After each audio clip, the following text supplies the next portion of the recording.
աղցան տանձով, սաղմոսավանի տանձով։ Կտրում ենք տանձը։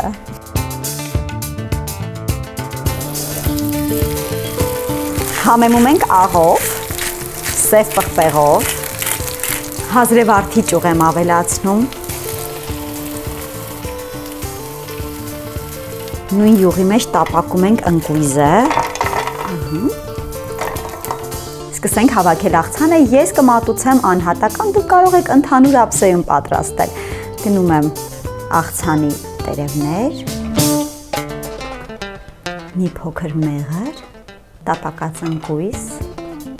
ռոկֆոր պանիր, մի փոքր ձիթայուղ, բացում ենք դիժոնյան մանանեխը և ավելացնում ենք աղցանի վրա։ Սեղմեք լայքի կոճակը, սրտիկեք ինձ, ուղարկեք այս էլեգանտ աղցանի բաղադրատոմսը ձեր ընկերոջը, իսկ ես դե հա, գոհ եմ ինձանից։